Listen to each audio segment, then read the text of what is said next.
Buenas tardes, bienvenidos y bienvenidas todos los compañeros y compañeras que nos acompañan en esta serie de 5 capítulos denominado El pensamiento y el mundo quichua a lo largo de su historia, es decir, en los últimos 500 años. Para ello, en esta tarde, entonces, en el 5.º capítulo, denominado El pensamiento quichua a través de sus fuentes, contamos con la participación de 2 compañeros que han trabajado la temática, que han revisado los archivos, los documentos, los distintos, y desde su experiencia, sus reflexiones nos irán compartiendo, digamos, sus reflexiones, sus puntos de vista, que ayudarán, digamos, a constituir una nueva forma de pensar, porque partimos de un fenómeno social real que es vigente en todo el territorio quichua, que va desde el Angas Mayo hasta el Maule Mayo, es decir, todo lo que era el Tahuantinsuyo. Desde el 75 para acá se escucha constantemente cosmología, cosmovisión, culturas milenarias, pueblos milenarios, conocimientos ancestrales, y para hablar de eso con propiedad se necesita ir ubicando las fuentes, ir periodizando. Entonces, sobre esa es la temática de esta tarde. Les acompañaré entonces en estos 40 minutos. Mi nombre es Fabián Potosí y les recuerdo que es una coproducción entre la Escuela de Filosofía de la Pontificia Universidad Católica y APAC TV.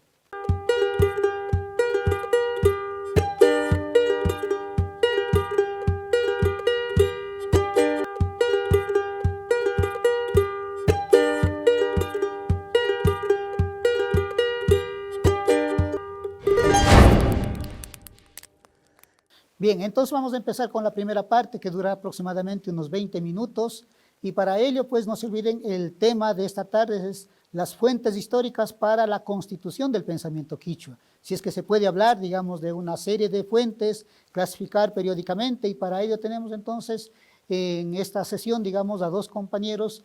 La una es Gabriela Albuja de Saraguro y el otro compañero es Víctor Masi Guaycucho desde Lima. Les doy la palabra para que se presenten de una manera rápida y sobre la marcha les irán conociendo. Gabriela, por favor, preséntese.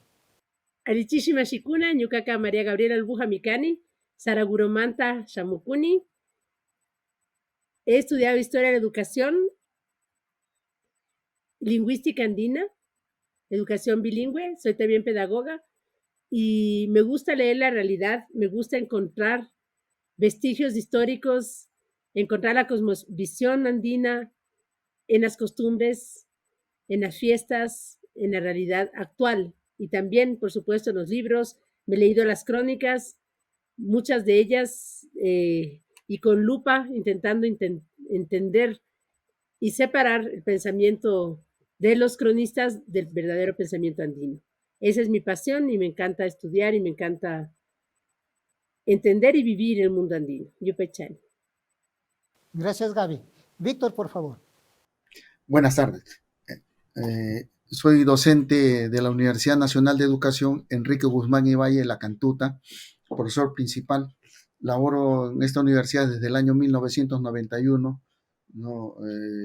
Me he graduado en una maestría en Historia y un doctorado en Educación. ¿No? Actualmente estoy trabajando todo lo que es el pensamiento originario, que es el término más exacto, ¿no? Y el último libro que acabo de publicar es este de acá, Incas y Filósofos, en Buenos Aires, Argentina, ¿no? Por la editorial Las 40. Actualmente mi trabajo de investigación ha redirigido hacia el manuscrito de Huarochirí. Y en estos momentos vengo trabajando la parte del manuscrito de Huarochirí. Gracias. Gracias, compañeros. Entonces, como se les había enviado previamente unas 4 guías, digamos así, solamente como guías muy básicas, sobre eso vamos a ir trabajando. Porque si partimos de un hecho, de un fenómeno social vigente en todo el territorio quichua. Se habla siempre de pueblos ancestrales, culturas milenarias, de nuestros saberes, de nuestros conocimientos, de nuestra tecnología, de nuestra ciencia. Para hablar con eso, entonces, con cierta propiedad, pues siempre se requiere de ciertas fuentes para ver qué hay, cómo se dice y cómo se podría clasificar. Entonces, para eso se les ha invitado y les agradecemos que van a compartir sus experiencias. Empezaríamos entonces con Gabriela. ¿Qué encontramos en esos documentos que ustedes han revisado? Muy bien, por un lado, en las crónicas antiguas, lo que he encontrado es una relación del pensamiento hispano con el mundo andino, con mucha tergiversación de la realidad y con precisiones vagas, digamos. Entonces, de eso lo que he hecho es connotarlo con lo que sigue vivo. Yo vivo en una comunidad indígena, vivo hace 36 años en la comunidad de Chuquidá y Luliacta, en Saraguro, al sur del Ecuador. Entonces, cuando miro cómo se dan las fiestas, cómo está viva en la ritualidad Saragura, lo que yo he estudiado en las crónicas. Por ejemplo, la forma en que se sientan las mujeres y hombres en una fiesta, lo describe Murúa en la crónica, y dice, se sentaban hombres y mujeres en 2 mesas, espalda con espalda. Entonces, esa es una de las primeras connotaciones que hice y dije, wow, todavía en Saraguro, en una fiesta, en la mesa de hombres y la mesa de mujeres. Entonces, a pesar de que Murúa está muy equivocado cuando clasifica la escuela y explica que tenían a las 8 de la mañana clase de tal cosa y a las 9 clase de tal cosa, y les escolariza a los quichuas desde su pensamiento español, en este tipo de expresiones puedo sí mirar la realidad ritual, la realidad de celebración. Y me enfoco muchísimo en la celebración. Todavía no he escrito un libro sobre eso porque me dedico más a la escritura pedagógica, propiamente dicha, de la práctica pedagógica, pero podemos ver, por ejemplo, en María Sisa Bacasela de Saraguro, una explicación profunda de la cosmovisión y también a través de las celebraciones del sistema de cargos. En el sistema de cargos podemos ver claramente cómo se dan las relaciones de reciprocidad, de comunitariedad, de respeto, de participación y de diferentes tipos de participación. Participación de hombres y mujeres que no siempre son pareja, a veces es el hombre es de una familia y la mujer es de otra familia. ¿Cómo se hace esa relación de dualidad dentro de una celebración? Entonces ahí vemos el valor de la dualidad, de la cuadripartición, que es lo que estudié yo en este altar del Coricancha de Pachacuti Yampi. Entonces, eso lo miro en la realidad. ¿Cómo en una celebración actualmente sigue vivo? Los priostes, hombres, las priostas, mayordomo y mayordoma, y cómo se encargan de organizar una fiesta total, con la total participación de la comunidad. Los comuneros llevan sus ofrendas, llevan sus pingis, sus ofrecimientos, y luego la fiesta y una abundancia total, y hay un protocolo muy profundo en el que se agradece todo lo que llega a la fiesta, es agradecido por la fiesta. Entonces se da una reciprocidad y se vive el Aini, que Carlos Milla Villena lo describe en el libro El Aini, y que realmente es la muestra de sostenimiento del mundo andino a través de la participación y la generosidad de todos los comuneros para que se lleve a cabo una fiesta. A veces las personas del mundo andino dicen, somos pobres, no tenemos dinero, y no se dan cuenta de la riqueza que tienen el momento en el que juntan los recursos y echan a andar una fiesta que dura 10 días, a la que está invitada toda la comunidad, en la que comen 300 personas. Entonces, no hay una dimensión real entre estas prácticas milenarias, estas prácticas ancestrales, estas prácticas vivas y lo que un indígena singularmente siente en su vida. Entonces, esa es una connotación que me hace ver lo rico que es el mundo andino. Incluso la vestimenta ritual de los quichos zaragozos es muy elegante y es como la que tenía la Colla, como la que tenía el Inca. Bueno, Saraguro dice ser, sí, un pueblo de herencia inca. Víctor, entonces continuemos con usted, sobre todo en el libro que usted acabó de mencionar y que yo lo he leído varias veces, Incas y Filósofos. Cuando uno aborda el siglo XVI, ¿qué tipo de fuentes tenemos? ¿Cómo se podría clasificar y cómo ayuda a configurar el pensamiento quichua como punto de partida el siglo XVI-XVII? Bueno, en realidad hay muchas cosas por discutir, Fabián. Cuando usted usa el término quichua, me está marginando a los aymaras, me está marginando a los que hablan lengua aru, me está marginando a los que hablan chayahuita, ¿no? Sin mencionar a otros idiomas, ¿no? Pero hablemos claramente, ¿no? Debe usarse un término general, ¿no? En el mundo que nosotros habitamos, que son los Andes, ¿no? Un término general es mundo andino, el cual está correcto. Pero si usted lo reduce a un idioma, ahí tenemos problemas. Hay otros pueblos originarios que no hablan el quichua, ¿no? El ejemplo que le doy es los aymaras, ¿no? O los suros, ¿no? Entonces, hay que ver el término exacto, ¿no?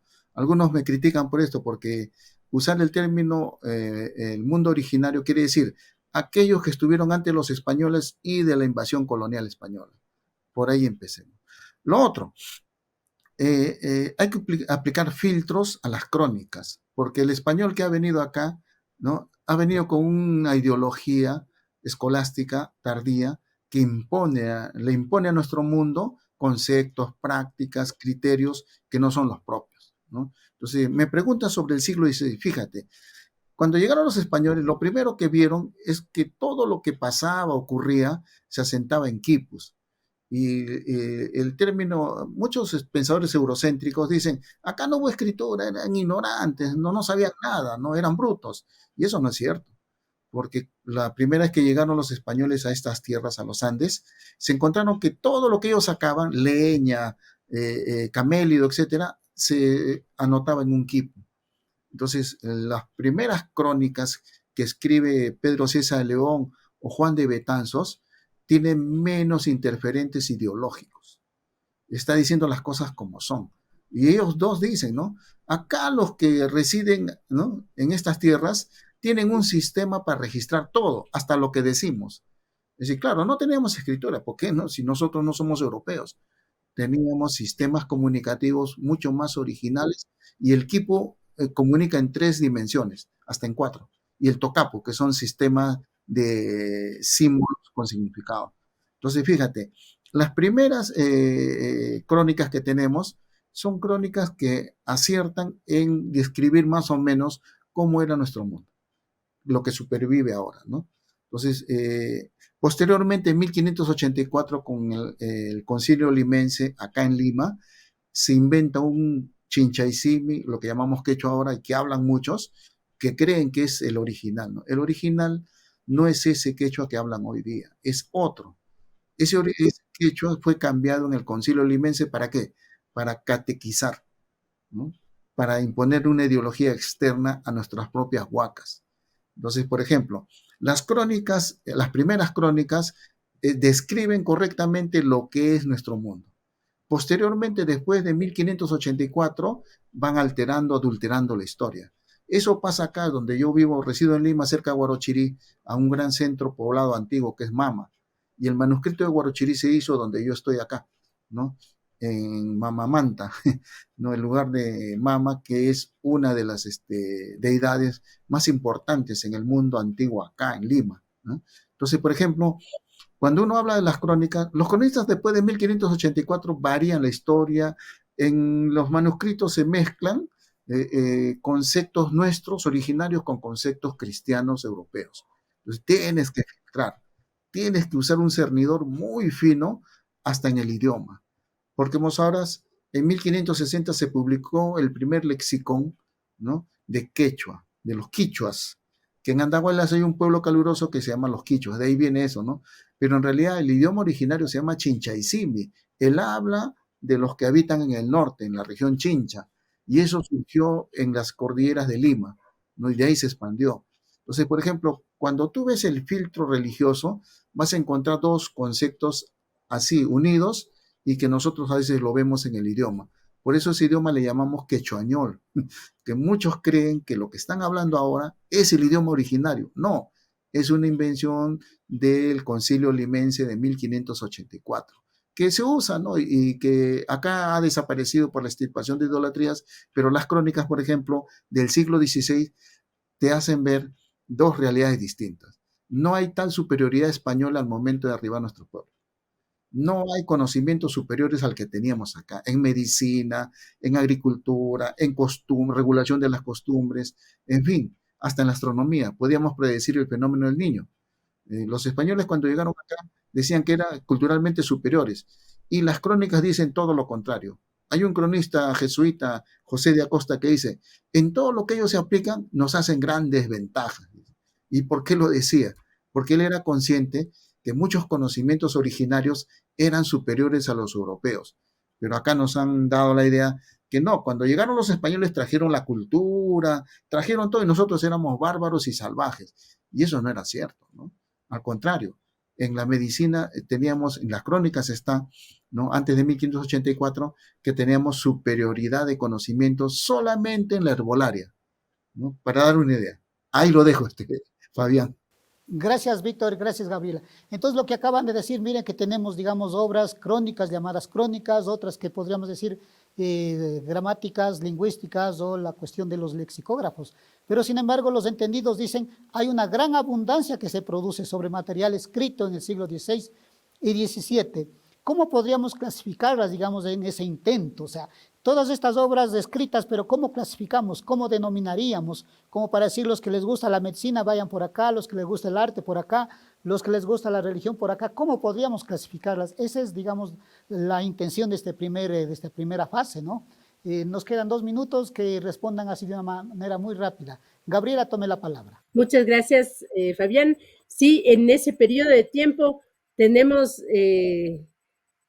también muchísimas obras en las que se tergiversa la historia. Tenemos Juan de Velasco, que nos crea un reino de Quito que nunca existió y que nos muestra fantasías acerca de la historia. Incluso recién conversábamos respecto a este Paucar Pacha que acaba de pasar, y el Paucar Raimi crea el Musugnina, que es un concepto que no existía en el mundo andino. Imagínense, estamos en otoño y él crea el Musugnina como que fuera nuestro inicio de año. El inicio de año del mundo andino, que es el mundo del sur, es en junio, luego del Inti Raymi. Apenas pasa el Inti Raymi, comienza nuestro año nuevo. Y el año nuevo agrícola, la tierra está descansando y luego la tierra es sembrada y fertilizada en nuestra primavera andina, que es el 21 de septiembre. Entonces, así se van tergiversando las fuentes. Eso sería, por ejemplo, algo en cuanto a política, en cuanto a agricultura también, el momento que se tergiverse el inicio del año. Y así tenemos fuentes en las que nos muestran cosas que siguen siendo con una mentalidad europocéntrica y que no tiene relación con lo que realmente ocurrió en el mundo andino. Gracias, Gabriela. Víctor, en unos 2 minutos, entonces, para ir cerrando esta primera parte, ¿cómo clasificar las diversas obras? Sí, coincido totalmente, ¿no? Acá hay, fíjate, en el mundo originario había personas especializadas para el agua, por ejemplo, el medidor del agua, el UNUC, ¿no? El Quipocamayo, el que registra las historias, ¿no? El Jampicamayo, el que se aboca a la medicina, ¿no?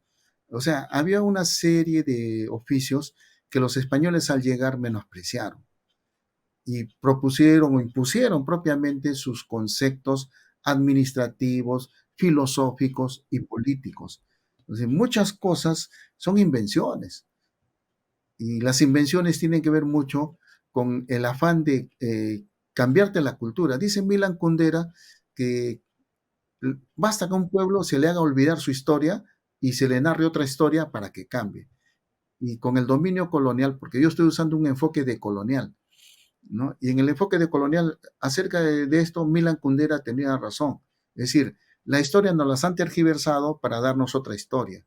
Y en la parte lingüística, por ejemplo, había maestros para entender el proceso comunicativo y sobre todo estructurar una gramática que es diferente a la europea.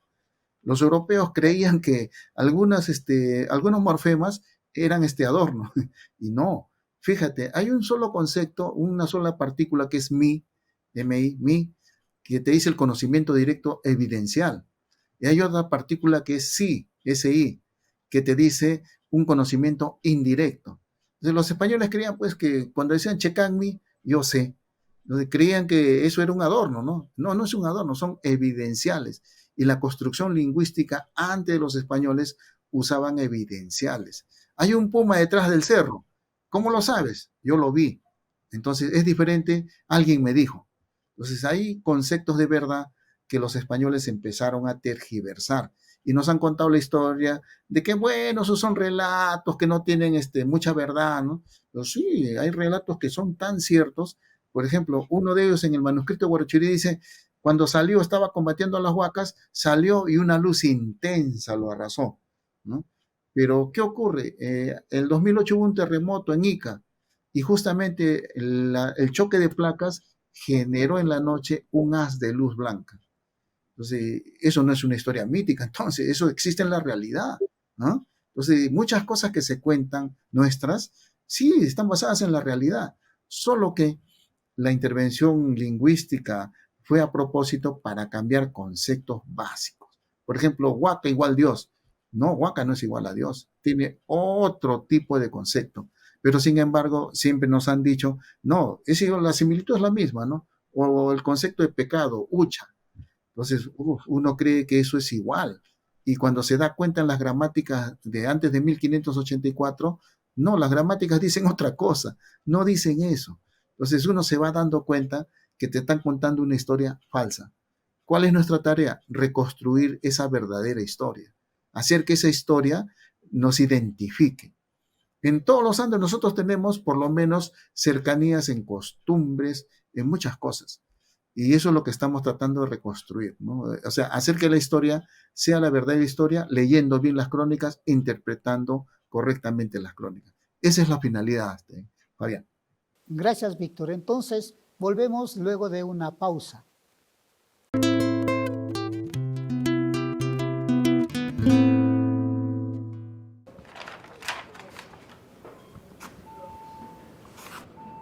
Lo que nosotros necesitamos es un bachiller.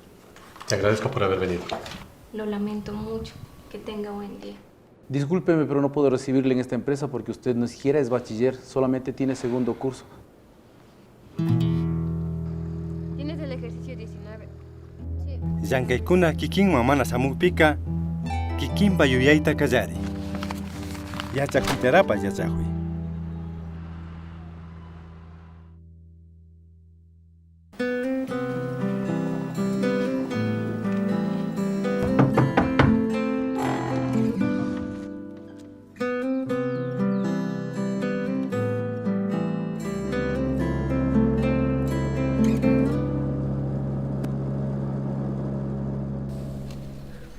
Llama puñunayan. Achika manilla tukuy puncha shinan. Ucha llankay. Llankanata yachakuchunmi kachamurkataytakunaka. Kamba kawsaypallata miyari. Ucha shinanki. Mikuna illa kidankimanra. Wawakunama llankaykunata yachachiwan. Wawakunata shinchi llankachikunawanqa ama pantapaychichu.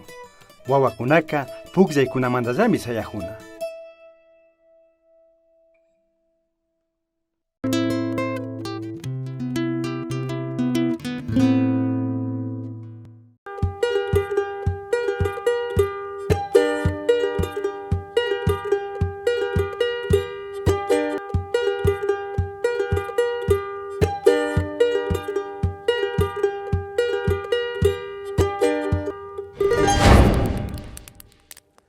Buenas tardes, compañeros, compañeras que nos acompañan. Bienvenidos. En este quinto capítulo estamos tratando el pensamiento quichua a través de las fuentes y su posible clasificación y qué hay, ya nos han dicho los compañeros que nos acompañan. Hay que tener mucho cuidado, mucho se ha tergiversado, se tergiversa.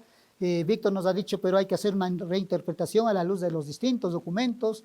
Los documentos que han salido, digamos así, digamos de una manera evidente en esta primera parte, son obras gramaticales que ameritan, lo genial que ha dicho Víctor, al menos cuando uno analiza esos documentos gramaticales, incluso encuentra ciertas expresiones en la actualidad, y eso es buenísimo. Y Gabriela nos decía igual, cuando uno revisa las crónicas, también cosas que parece que quedaron 500 años atrás, se las ve, decía en el caso de Saraguro, y así entonces toca ser muy cuidadoso, muy tinoso, digamos, andar paso a paso y esperar nuevas generaciones que nos ayuden a construir la constitución del pensamiento quichua a través de sus fuentes. Entonces, pues hoy vamos a abordar la segunda parte, nos vamos a ir al siglo XX. ¿Qué pasa? ¿Cuáles son esas fuentes? ¿Qué dicen? ¿Cómo analizarlas? ¿Cómo acercarnos a sí mismo a ellas para ir constituyendo este pensamiento quichua? Y respondiendo a lo que decía Víctor al inicio, claro que estamos conscientes, en el caso del Ecuador al menos se habla de 14 nacionalidades, una cantidad de pueblos, pero lo nuestro ha sido enfatizar, digamos, particularizar el quichua, porque si nos ponemos a hablar de todas las nacionalidades, no decimos nada. Si sobre el quichua, mire cómo a veces queda ahí. También estamos conscientes que desde un inicio, según los documentos de Toledo, por ejemplo, las lenguas generales son quechua, puquina y aymara, digamos, nadie niega, ¿no? Pero por la facilidad de los documentos, por la familiaridad, digamos, de los documentos vinculados con el mundo quichua, por eso hemos particularizado. De ninguna manera implica desconocer ni poner a un lado. Solamente eso queríamos aclarar, digamos. Entonces, compañeros, en la misma dinámica, vamos, digamos, entonces, al siglo XX. ¿Qué encontramos iniciando el siglo XX? Ya estamos, digamos, ya pues en plena época republicana, pero antes de eso voy a leer unos comentarios que nos mandan, digamos, nuestros participantes en el programa, ¿no? Le leo para que comenten rapidísimo los dos.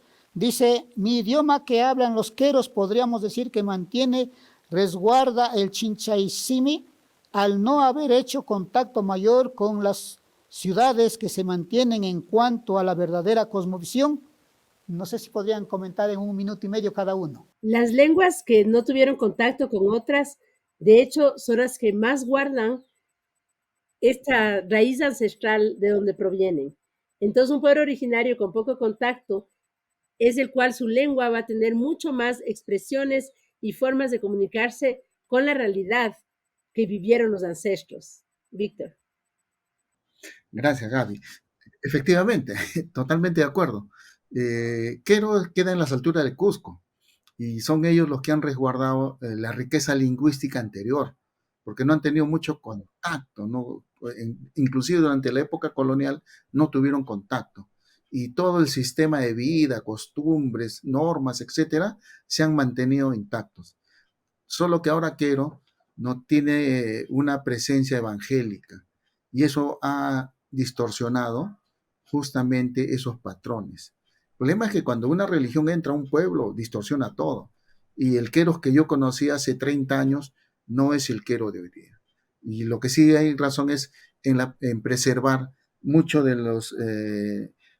las relaciones lingüísticas nativas o originarias que muy poco han variado, ¿no? Muy poco han variado. Pero ahora tenemos este problema de la presencia o la intervención exterior que adultera, interfiere o modifica conceptos y costumbres ancestrales, ¿no? Y doy la razón, ¿no? Eso hay que preservarlo. No solamente hay Quero, ¿eh? En las alturas de Huamanga también hay personas que solo hablan el idioma originario. En las alturas de Andahuaylas, de igual manera. He estado en esos pueblos, no hablan castellano. Y son variantes. En las alturas de Huancavelica también hay variantes. Continuamos con las preguntas entonces. Decíamos, estaban preguntando cuáles eran las estrategias en la extirpación de idolatrías. Bueno, primero hacerle creer a la persona originaria que la forma como hacía su contacto con su divinidad interior y la divinidad del mundo era falsa, era mala, era algo pecaminoso que tenía que dejar de hacer. Y el momento que le quitan a la persona esta creencia, no esa creencia, esta fe en lo que ocurre a su alrededor, la fe en la naturaleza, esa persona cae. Entonces, se dan los deterioros de la autoestima. Para mí es lo más grave de la extirpación de idolatrías. Te puedo contar cómo se hizo, pero lo más grave, lo que yo quisiera puntualizar, es que fue un bajón en la autoestima de la persona porque le dijeron, aquello en lo que tú crees no existe, aquello en lo que tú crees es malo creer, porque tú tienes que estar conectado al único Dios, que no es un Dios de lo que tú puedes mirar.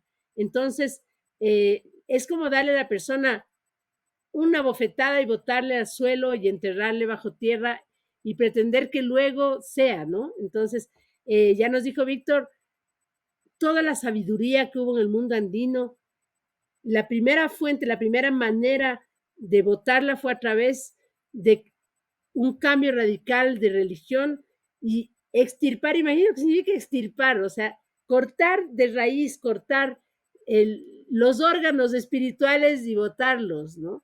Entonces, Además que en todo eso había magia, había energía, ¿no? Y les llaman magia a la energía real existente en todo el mundo andino, en la unión de sucesos y la unión de huacas y la unión de lugares sagrados, que sería como algo iluminado, todo con conexiones, interconectado.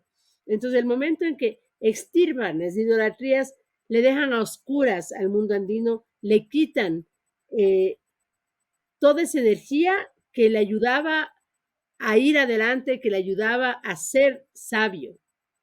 Y además dicen, ustedes son unos pobres tontos que no saben nada. Gracias. Gracias. Entonces ahora nos quedan apenas 8 minutos. Vamos a irnos entonces al siglo XX y ahí vamos a ver entonces qué tipo de fuentes, cómo clasificarlas, qué tenemos, digamos, ahí en el siglo XX, los que escriben sobre los quichuas, y en la segunda mitad del siglo XX los mismos quichuas están asumiendo la escritura. ¿Qué tenemos ahí? Entonces empecemos nuevamente, no sé, pues, Víctor, empecemos. Bueno, sobre el siglo XX hay muchos trabajos interesantes, pero yo quiero recalcar una cosa, ¿no? En el Perú, en 1909 se fundó la Asociación Pro Indígena, y en 1919 Pedro Zulen, Joaquín Capello, Dora Mayer hicieron toda una intervención de reivindicación sobre toda la cultura originaria en el Perú. Las denuncias de robo de tierras, robo de ganados, en fin, prácticas coloniales que quedaron, a pesar de la independencia de España, lo que quedó fue la costumbre colonial del dominio. Entonces, imagínate, en el siglo XX, inicio del siglo XX en el Perú, hay un fuerte movimiento pro-indígena, ¿no? Y ese movimiento pro-indígena después fue tomado por José Carlos Mariátegui en su debate sobre el indigenismo, sobre la tierra. Pero eso reivindicaba todo nuestro pasado respecto a la dominación colonial.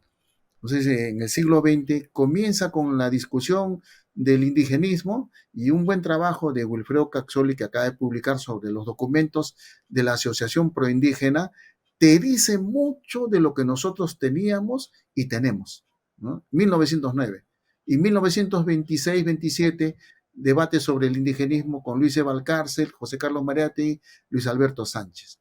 Y posteriormente, en la década del 60, vuelven a aparecer los estudios de comunidades indígenas, no solo en el Perú, en Bolivia, en el norte argentino, en Chile, en Ecuador. Empiezan a haber autores que vuelven nuevamente al tema de la tierra, al tema del dominio colonial, al estudio de las comunidades indígenas. Un estudio famoso fue sobre la comunidad de Jero, o Queros. Ese estudio fue tan interesante que nos permitió entender cómo supervive la comunidad y los aspectos de reciprocidad y práctica colectiva de la producción y de la comunidad, cómo la comunidad se autopreserva frente a la agresión del Estado. O sea, casi todas las comunidades en el Perú han estado fuera del Estado. El Estado les ha intentado poner educación, pero ¿qué educación? Con una lengua colonial, el español. Entonces no respetaron los idiomas originarios, y los idiomas originarios se tuvieron que preservar en la familia. En la escuela se hablaba español. Víctor, ahí, un ratito.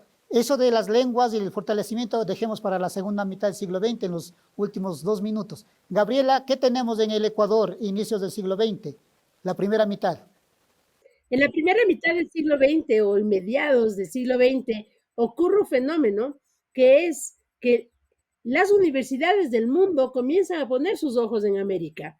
Comienza a haber historiadores, antropólogos, sociólogos que comienzan a venir al mundo andino para escribir sobre él, ¿no? Bueno, el descubrimiento de Machu Picchu fue viene a inicios del siglo XX, quedan los vestigios escritos de este descubrimiento y alguna explicación del mundo andino a través de estas explicaciones, mirando este complejo arquitectónico y los vestigios arqueológicos. Y cuando las universidades del mundo mandan estudiantes, investigadores, comienzan a abrirse conceptos que antes no existían, que luego nos sirven a las propias personas de América a ir buscando vestigios también.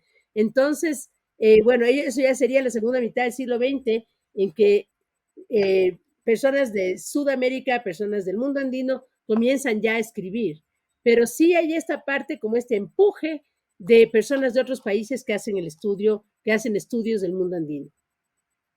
Y gracias, Víctor. Entonces, en 2 minutos, ¿qué tenemos ahora en el 5º centenario? El 5º centenario ya pasó, Fabián. Ya estamos en el siglo XXI. Claro, 1992. ¿Qué tipo de fuentes tenemos? Hay varios estudios, tomando a Graviela, hay estudios tan interesantes que son los propios, llamemos el término indígena, que no es propio nuestro, Hatun Runa sería el término más preciso, ¿no? Pero hay estudios, por ejemplo, de Arguedas, la traducción del del manuscrito de Guarochirí, que es un documento valiosísimo para nuestro estudio en el siglo XX de lo que somos. Yo vivo en esta zona, ¿no? Guarochirí. Hay estudios, por ejemplo, que empiezan ya a hacer un encuadre etnolingüístico. Comienzan con la parte etnolingüística que trae sorpresas. ¿Por qué razón? Hay que reconstruir un idioma que fue modificado. Y esos estudios nos han dado luces sobre significados que nosotros no conocíamos. Son tan originales que no conocíamos. Y sobre todo los últimos estudios ya etnocategoriales o filosóficos, ¿no? Es decir, los norteamericanos, los europeos, están muy interesados en saber cuál es ese pensamiento originario, lo que nosotros tenemos respecto a nuestro mundo, universo, o formas de interrelacionar recíprocamente con ese mundo, con ese universo. ¿Por qué les llama la atención como etnocategoría? Porque son sistemas de pensamiento muy originales. Eso no surgió en Europa, no tiene influencia de otro tipo. Eso surgió en los Andes y es propio, es nuestro. Entonces, por ejemplo, en el siglo XXI ahora hay un estudio, un giro, yo le llamo giro originario, es decir, volver a la parte lingüística, a la parte etnolingüística, para entender bien qué significaban esos pensamientos respecto a la sabiduría que hoy día todavía se mantiene. Esencialmente es eso, Fabián. Gracias, Víctor. Entonces les voy a leer la última pregunta que nos han enviado nuestros acompañantes y con esto cerraríamos. Importancia del Capac-Ñan como un marco filosófico importante de este pueblo. Gabriela, comience. El Capac-Ñan es una vena de América. El Capac-Ñan es un vehículo, digamos, donde corre la savia, la sangre americana.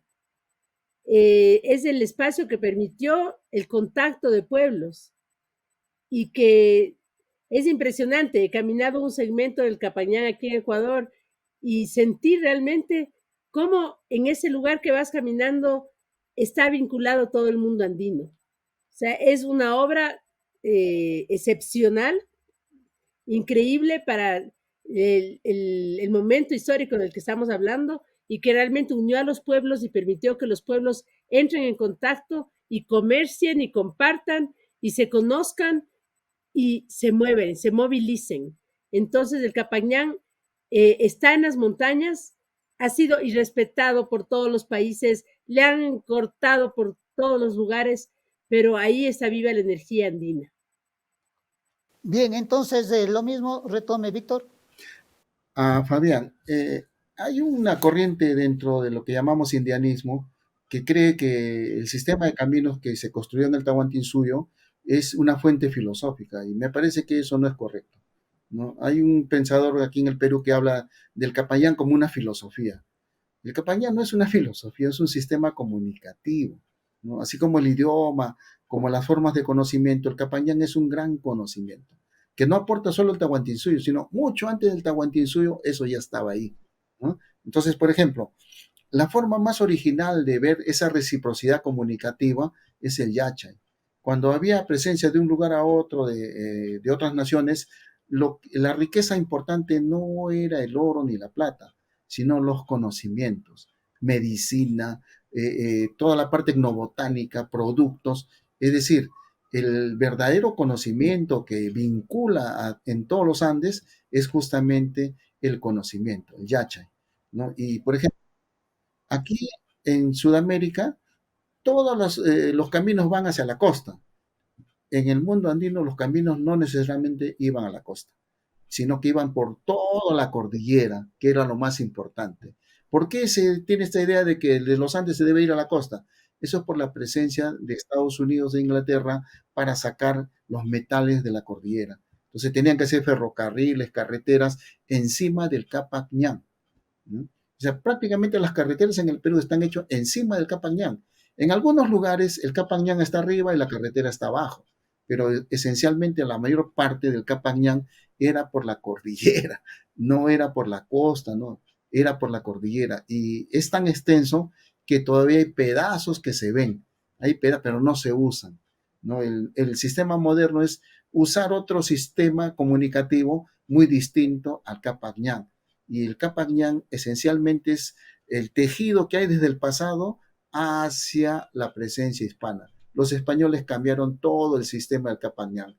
El Capac Ñan ya no era para comunicar a los pueblos a lo largo de la cordillera, sino para sacar la riqueza hacia la costa y en barcos llevarse todo eso. Entonces, por ejemplo, el concepto de Capac Ñan es diferente. Gracias, Víctor. Entonces, ya por cuestión de tiempo, van a tener cada uno 1 minuto para despedirse. Damos la palabra a Gabriela y después Víctor. Nos despedimos de nuestro público. Bueno, muy agradecida con el público presente. Aquí con mi semilla de maíz quiero agradecerles porque están interesados en esos temas que hay personas que ya no quieren saber nada de eso. Dicen, ¿y por qué la importancia del quichua? ¿Por qué la importancia del mundo andino? Así que les agradezco muchísimo. Aquí les digo salud con esa chicha de jora que permanece siempre dulce en mi casa porque quiero que el mundo andino esté vivo en la realidad, porque quiero que esta semilla del trabajo con alegría y de la vida alegre y festiva esté en mi hogar. Iskandin. Gracias, Gaby. Víctor. Bueno, un brindis, Gaby, este palaja, lo que llaman chicha, ¿no? Y, igual, ¿no? Muy agradecido por la invitación, Fabián, al público que nos observa, nos ve. Este es un trabajo de muchos años, espero que las nuevas generaciones también los tomen, ¿no? Hay que reivindicar nuestro mundo originario, tan silenciado, tan despreciado, ¿no? Y sin embargo, la mayor riqueza que da el mundo es nuestro mundo. Les ha dado alimento a los europeos, les ha dado medicina a los europeos, la quinina, la quina, etcétera, y sin embargo sigue estando en ese nivel todavía de relegación. La idea de nosotros es, ¿no?, plantear, ¿no?, un sistema de conocimientos que refleje tal como somos nosotros, sin copiar a nadie y siendo original y sin negar tampoco, ¿no?, lo que hay en el mundo distinto a nosotros, sino asimilar eso y sacarlo en nuestro propio provecho. Gracias, Fabián. Y Pechani, merci, Fabián. Gracias, Gaby. Gracias, Víctor. Bien, entonces, estimado público, les agradecemos a ustedes y hacemos, digamos, un comentario de 1 minuto. En este 5º capítulo hemos tratado sobre la importancia y la dificultad, digamos, los retos y sobre todo con sí la responsabilidad de revisar con mucho cuidado las distintas fuentes, solamente por hablar de las escritas que arrancan de los últimos 500 años. Y conforme ha avanzado el tiempo, pues las necesidades, las ideologías, las perspectivas han ido cambiando. Pues este ha sido, digamos, el 5º capítulo de esta primera temporada, denominado El pensamiento y el mundo quichua a través de su historia, ¿no? Su historia actual, su historia cambiante, su historia, como dicen, actante, ¿no?, que siempre va cambiando cada instante. Les acompañé en estos 5 capítulos. Mi nombre es Fabián Potosí, desde la Cátedra de Estudios Quichuas, y en esta tarde hemos trabajado en una coproducción entre la Escuela de Filosofía de la Pontificia Universidad Católica y APAC TV. Gracias y hasta una nueva oportunidad.